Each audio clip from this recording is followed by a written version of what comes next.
Pour conclure cette proposition d'échauffement, ce jeu d'adresse, combiné au jeu précédent, va nous permettre d'introduire la progression d'enseignement à venir. Pour l'un, le but est d'attraper un des deux morceaux de ceinture que son adversaire laisse pendre dans ses poings serrés, alors que pour l'autre, justement, l'objectif est de ne pas se faire saisir les morceaux de ceinture qu'il tient, tout en cherchant à boxer les gants de son partenaire.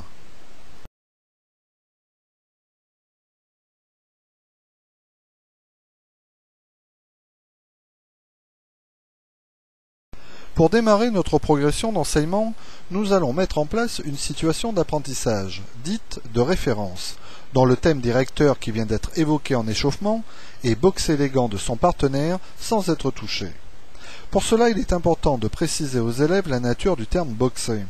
à savoir que c'est avec la face avant des gants qu'ils doivent toucher les gants adverses, à travers une action que l'on qualifie de touche-rebond.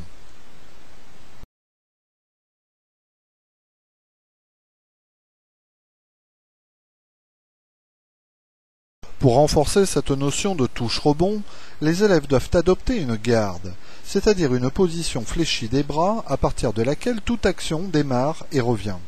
En reliant les poignets par un élastique qui leur passe dans le dos par exemple, on obtient cette position.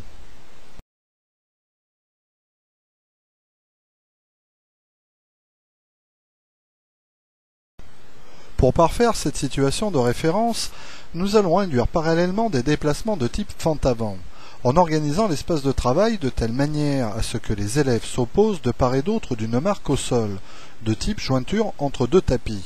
qu'ils peuvent chevaucher d'un pied sans la traversée des deux pieds.